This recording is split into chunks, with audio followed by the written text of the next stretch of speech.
Bonjour à tous, bienvenue sur cette nouvelle vidéo. Dans cet épisode, on vous montre le résultat final de la buanderie. Ce sera l'une des pièces que vous verrez terminer parce que malheureusement, plus on se rapprochait de la révélation, moins je pensais à filmer. Ensuite, on va s'occuper de la table à manger, des appuis-fenêtres et à la fin de l'épisode, on va s'occuper du banc de la salle à manger. Je préfère vous prévenir, dans cet épisode, on parle beaucoup. Je vous laisse profiter de l'épisode et à tout de suite.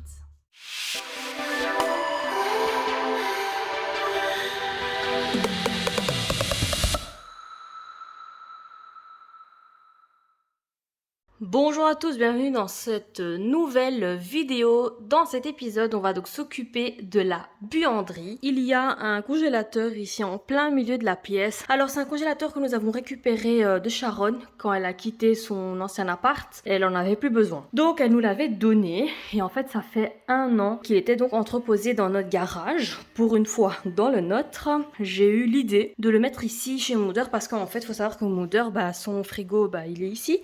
Et voici donc son congélateur. Elle a vraiment 2 petits tiroirs, vraiment tout petits.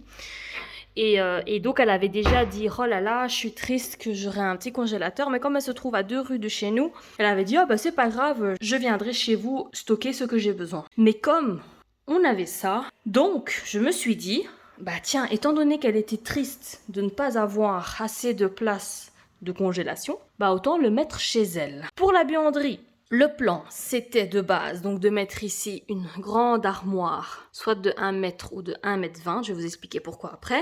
Un meuble bas, de 50 ou de 60, et ici, c'est 2 machines, donc lave-linge et sèche-linge. Alors, le dilemme, c'était meuble de 50 ou de 60. Pourquoi? Nous, on fonctionne avec les meubles Ikea, soit on allait avec les meubles Pax, soit on allait avec les meubles cuisine méthode. Ok les gars, avant de vous lancer donc la suite de la vidéo, je vais vous expliquer un petit peu où est-ce qu'on va aller se fournir pour les meubles buanderie. Comme on avait déjà commencé à réfléchir pour le dressing de Mooder que nous avons donc décidé de faire entièrement par nos soins, donc en achetant des panneaux MDF avec donc une couche de blanc autour. On a été un petit peu comparer les prix. On a donc vu que chez Leroy Merlin en France, c'était vraiment beaucoup plus intéressant qu'ici en Belgique, quoi.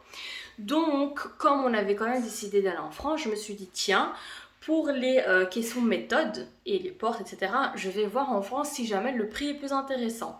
Et figurez-vous que oui, là pour le coup, il y a vraiment une grosse différence de prix. Du coup, j'ai commencé à regarder tout le site Ikea en France. Alors, c'est pas du tout le cas pour tous les articles. Il y a même certains articles qui sont beaucoup plus intéressants en Belgique qu'en France, du coup. Mais pour notre projet buanderie, c'est super intéressant. Nous, pour le coup, on fait une économie de 90 €. Donc, il n'y a pas énormément de caissons. Donc, pour le peu d'articles, 90 €, c'est vraiment beaucoup. Donc, voilà, pour vous expliquer le pourquoi est-ce qu'on va donc acheter les meubles en France et pas ici en Belgique. Ok les amis, on est de retour, enfin pour ma part, on est donc de retour sur la partie buanderie, le vlog buanderie. Bon les gars, déjà je suis pas contente parce que les portes et les plaques de finition, je vous avais dit, elles coûtaient moins cher en France. Pourquoi elles coûtent moins cher? Parce qu'elles sont moins épaisses. En Belgique, ils sont à 2 cm d'épaisseur. Ici, c'est 1,3. Merci, je paye moins pour moins de moitié, bien évidemment. Donc, la buanderie. Pourquoi est-ce qu'on s'est arrêté et qu'on n'a pas terminé, comme vous pouvez le voir ici? Parce que, on a décidé de mettre un congélateur. Le congélateur, il fait 1,30 m d'auteur. Et comme on va mettre ici une colonne de 2 mètres, les meubles bas font 80. Pourquoi j'ai écrit 60 alors que clairement, je voulais écrire des points d'interrogation? Vous allez encore dire que je ne sais pas calculer, que je ne sais pas parler. Ok, il faut voir où est-ce qu'on va découper pour que le caisson arrive parfaitement à la même hauteur que la colonne. En plus de cela, nous avons une autre difficulté, c'est que nous sommes obligés de monter la colonne parce qu'en fait, elle ne va pas passer. Donc, on doit la monter ici sur place. Voilà. Karen, Yes. il y a un problème. Pourquoi? Je me suis vu dans le miroir. Ouais. Moi, je te vois tous les jours.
Dans la buanderie de Moudeur, ici dans le meuble colonne, nous allons intégrer une tringle pour que Moudeur puisse venir mettre ici ses vestes et éventuellement ceux de ses invités également. Pour ce faire, j'ai été chercher l'une des barres que j'ai donc acheté chez Bricoplanet il y a déjà plusieurs mois à 3 € pièce. Et du coup, j'espère que je vais pouvoir en faire plusieurs parce que du coup, il en faut une pour la buanderie. Mais il en faut également normalement 3 pour le dressing de Moudeur. Alors au pire, j'en ai encore d'autres. Mais voilà, comparé aux tringles vendus chez Ikea qui font normalement 7 € pièce. Bon voilà, donc c'est quand même un gain. Pour le dressing, je vais venir les visser directement dans le meuble. Par contre, pour la buanderie, on n'y a pas pensé avant. Voici cet accessoire ici que j'ai récupéré de notre ancien appartement. On va pouvoir utiliser ceci pour venir mettre la barre dedans sans devoir visser en fait. Parce qu'on ne peut pas parce qu'on a déjà mis la plaque de finition. Donc voilà les gars, on va faire ça. On va le peindre. On va également peindre le bois ici de la même couleur que nous sommes en train de peindre le frigo. Avec une peinture Action qui ont franchement une qualité de peinture franchement hyper bonne pour le prix. Ça coûte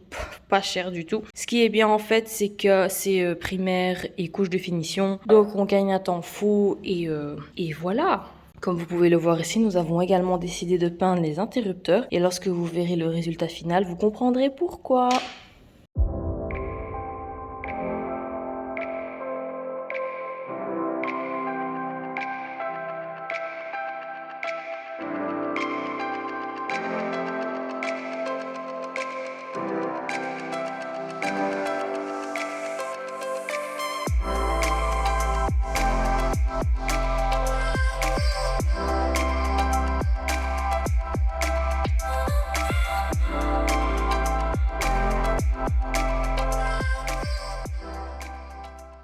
Maintenant, on va s'occuper du coin salle à manger. Souvenez-vous, John avait réalisé un plan de travail pour la cuisine, mais finalement, on a décidé de l'utiliser comme table à manger. Heureusement, une simple découpe suffit pour changer le destin de cette table. Bon, pas tout à fait, il faut également lui trouver des pieds. Pour ce faire, nous avons trouvé une table sur Marketplace à 50 € et bien évidemment, nous étions uniquement intéressés par les pieds. Après avoir tracé leur emplacement, on a commencé à les fixer. Avec la défonceuse, John a créé des trous pour les écrous et on a ensuite mis du silicone colle pour coller les écrous dans les trous. On a bien sûr mis le boulon avant d'insérer l'écrou dans la colle, sinon ça aurait été une catastrophe. Cela nous a quand même pris un temps fou, sur vidéo ça a l'air d'être rapide, mais du coup quand ça fonctionne, le temps on le compte pas. Mais quand ça ne se passe pas comme prévu, c'est un peu décevant. Les amis, c'est un flop. Les boulons, tu un peu avec le silicone. Les écrous, ils n'ont pas tenu. En plus, c'était drôle parce qu'en fait, on les a retournés. Enfin, on a retourné la table là. Et puis, la table était bancale. Puis, les pieds ont lâché. Et enfin, voilà. Donc, peu déçu pour le coup. Qu'est-ce qu'on fait? On visse une planche et on visse les pieds dessus? On visse une planche. On visse une planche aussi large que ça. Et on visse les pieds directement dedans. Mais je sais pas si ça va tenir, c'est ça le problème. Ok les gars, deuxième tentative ici pour la table. Alors, l'idée de John, c'est de venir fixer les pieds sur une planche et que la planche, on vienne ensuite la visser à la table. Bon ben, une semaine plus tôt, c'était mon idée, mais bon, c'est pas grave. Du coup, John a décidé de faire comme ça pour que l'écrou soit donc de l'autre côté de la planche et que le boulon vienne donc de l'autre côté quoi. Donc il y aura l'écrou dans la partie du bas et le boulon dans la partie du haut. Et en fait, les deux seront tenus grâce à la planche et il n'y aura plus de problème que l'écrou il se décolle de quelque part. Donc voilà. C'est ça John? Est-ce que j'ai bien expliqué? Oui. Ok. John a préféré prendre une planche vraiment assez large pour qu'on puisse venir mettre des vis plus loin pour qu'il y ait vraiment une meilleure stabilité. Et en plus, regardez la taille du truc, quoi. John, il veut vraiment être sûr que ça tienne. Waouh. T'as raison. J'ai déjà fait une fois. Ouais, une fois, 2 fois, mais pas 3 fois. Hein. Jusqu'à là. Ok, John a donc fait les trous, donc ils sont bons pour les boulons. Et maintenant, on va faire un trou pour l'écrou, qui doit donc être un peu plus grand. Et on doit faire bien attention de ne pas aller trop loin, juste vraiment la bonne épaisseur pour qu'elle rentre dedans. En fait, l'explication que je vous ai donnée, elle est bonne. C'est juste que c'est à l'inverse. Donc, l'écrou va se retrouver ici et non en bas de la planche. Mais les deux, ils fonctionnent. Oh, regardez-moi. Oh, John. Professional. Les gars, la technique que John a utilisée, parce que, bien évidemment, à partir du moment où vous faites un trou et que vous voulez faire un trou plus grand, c'est très compliqué parce que vous ne savez pas utiliser votre pointe pour rester bien au milieu. Alors John, il a eu une merveilleuse idée, c'est d'utiliser un tourillon. Franchement, John, tu es un génie. Je suis pas un génie. Si. Je suis un con.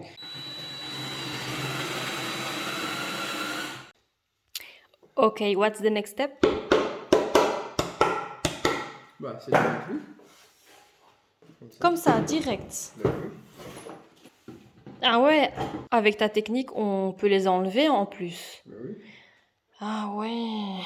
Oh purée, aussi simple que ça? John, tu savais pas penser à ça plus tôt? Tu sais, c'est en ratant, c'est en... Oui, t'es obligé de rater dans la vie. T'es obligé de tomber, tu vois. Tomber de haut, tu vois. Oh non. C'est Ouais, là où je réfléchis. Parce ouais. que sinon, je suis resté un con. C'est vrai. John, tu as tout à fait raison. C'est en échouant qu'on évolue dans la vie. Après, pour ça, il faut également être capable d'évoluer. Ah, c'était quoi qu'il avait dit? C'est pas donné à tout le Non, monde c'est être capable. de se remettre en question. Non, c'est être capable d'être formé. De se... Non. Allez, j'ai Il faut écouté un aussi- podcast aujourd'hui. Il faut aussi vouloir apprendre. Être capable. Ouais, je vais le mettre. Attends, je vais retrouver ça. C'est parti pour un podcast. Investir en soi, avoir cherché des mentors, non. Tu dois choisir une. Et on peut faire un tour de table. Parce que quand t'es coachable, tu fermes ta gueule et t'écoutes ce qu'on dit de faire.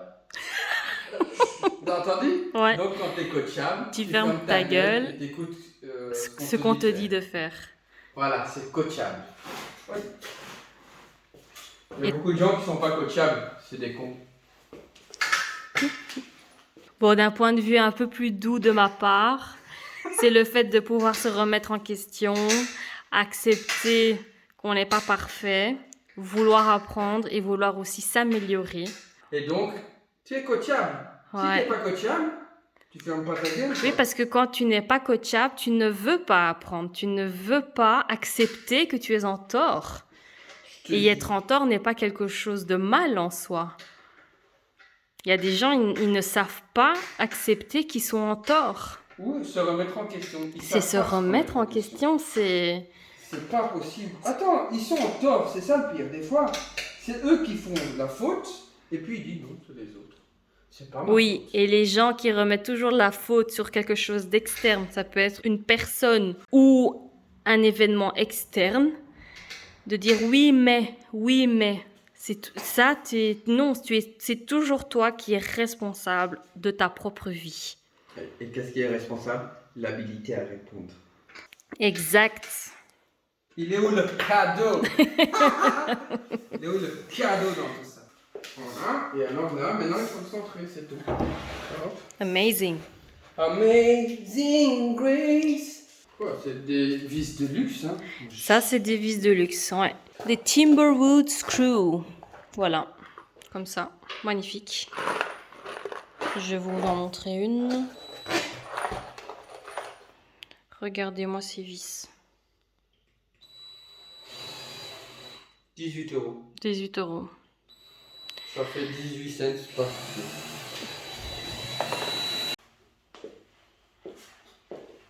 Deux. Hop. Hop, hop. Change de bras. Voilà. 1, 2.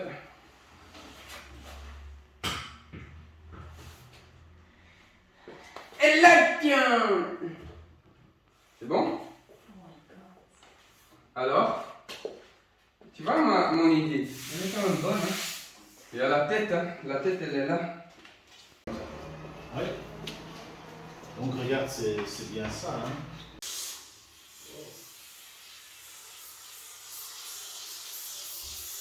Les amis, petite explication sur nos tablettes de fenêtre. Nous avons donc acheté un plan de travail de cuisine. Nous avions deux problématiques ici pour trouver une tablette de fenêtre pour cette fenêtre-ci. Donc ce sont deux fenêtres identiques de la même taille parce que elle doit être assez longue. Notre fenêtre fait 2,72 m pour être exact. Et de deux, il faut une qui soit assez solide et qui ne travaillerait pas dans le temps. On ne voulait pas mettre de la pierre parce que ça correspondait pas au style qu'on voulait apporter à la maison. Et de deux, moi, je voulais pas mettre de la pierre parce qu'une pierre aussi grande, ça n'existe pas. Voilà. Donc il fallait mettre 2 pièces, voire 3 pièces, quoi. En haut, on a mis une planche de sapin. Grosse erreur parce qu'en fait, ça travaille, c'est beaucoup trop fin. Et en le mettant à la fenêtre, contact chaud et froid, en fait, il a travaillé. On avait un dilemme. Donc, qu'est-ce qu'on va faire ici pour les tablettes de fenêtre ici en bas? Et par hasard, en passant dans le rayon cuisine, en cherchant un plan de travail pour la buanderie, on est tombé sur ce plan de travail qui fait 3,15 m sur 65 de long. Et on s'était dit, super, on va pouvoir le découper en deux. Comme ça, avec une seule pièce, on va pouvoir créer les deux plans de travail. Ça nous a coûté 140 €. Donc 70 € pièce, franchement, c'est vraiment pas cher. On a quand même eu un petit doute. C'est que, heureusement, on s'est rendu compte que l'arrière du plan de travail, là, il est blanc. Donc on s'était dit, oh zut, ça ne va pas aller. Donc les gars, si vous voulez faire comme nous, vérifiez bien que les deux côtés du plan de travail, qu'il ait aussi une finition bois. Mais alors on s'est dit, mais en fait, pour nous, ce n'est pas grave, parce que comme ici, on va mettre un un banc, on allait quand même mettre, je sais pas moi, une finition ici au-dessus. Enfin voilà. Donc, plus tard, on va venir mettre une plaque MDF qui, à mon avis, montera jusqu'ici ou quelque chose comme ça. Et donc, on va venir recouvrir ceci. Donc, pour nous, c'est super. Voilà, il est super joli. Il est super joli. C'est magnifique. Je suis très contente. Voilà. Et en plus de ça, avec un choix pareil, ça nous a pris 1 heure à monter les deux tablettes. Et c'est tout. Alors qu'avec les planches, il faut le vernir, il faut le traiter, patati patata.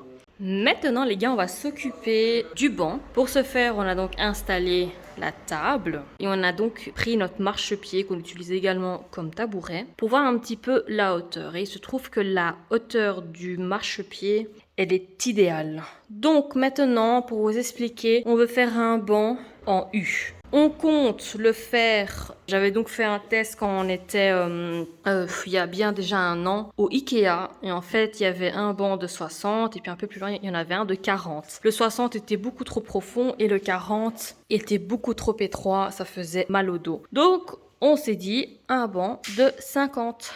Donc voilà les gars, la table fait 2 mètres et on a en fait 3 mètres de long. Donc c'est parfait.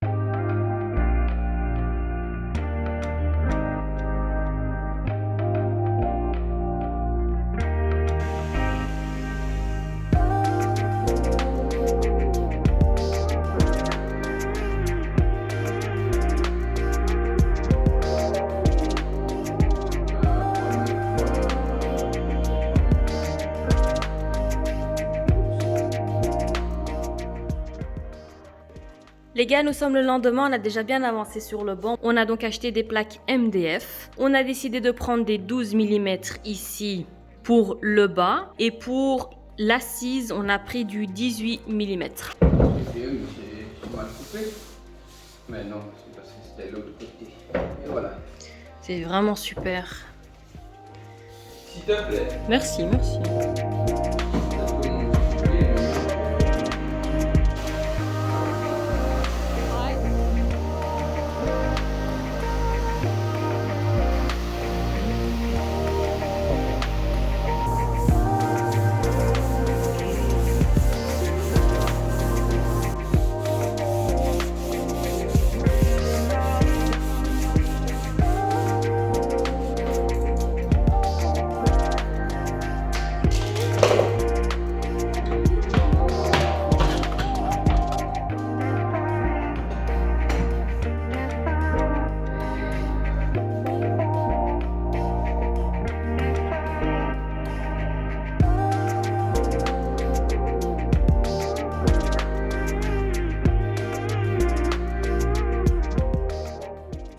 Les amis, pour le banc, très important, nous avons donc d'abord appliqué un primaire parce que bon, l'MDF ça boit énormément de peinture. Et puis ici nous avons déjà appliqué 2 couches de couleur. Nous avons utilisé la couleur Seren Stone de chez Action. On a quand même décidé de mettre une 3e couche, donc ça c'est ce que je vais faire tout de suite. Ici il manque une plinthe, ici derrière également. On a pensé à mettre ces prises ici parce que bon, c'est toujours pratique d'avoir des prises à côté d'une table. Par exemple pour soit charger son téléphone ou pour même son ordinateur. Et cette prise en particulier les gars, bah ça c'est pour pouvoir par exemple brancher une raclette ou tout autre appareil qu'on branche pour pouvoir déguster un bon repas en famille. Voilà les gars. Bon les gars, j'ai malheureusement oublié de vous filmer l'après du banc, mais on était tellement focus sur le deadline, on était également pris par le temps qu'il y a beaucoup de choses que j'ai oublié de vous filmer vers la fin. Vous verrez donc le résultat du banc lors de la révélation de Wonder avec la déco etc. Nous sommes super contents de ce projet, franchement c'était très simple à réaliser et peu coûteux. Bon, c'est vrai qu'on l'a fait très simplement, on aurait pu y intégrer des rangements, mais comme on était pris par le temps, on a préféré de faire tout simple. Pour vous expliquer, en fait on a commencé le projet banc le 25 août et le deadline c'était le 16 septembre. Donc on a fait vraiment au plus simple. Nous sommes arrivés à la fin de cet épisode. La semaine prochaine, on vous montre l'escalier. C'est encore un projet DIY de notre part. J'espère que l'épisode vous a plu et n'hésitez pas à laisser un petit commentaire, un pouce bleu et à vous abonner si ce n'est pas encore fait. À bientôt!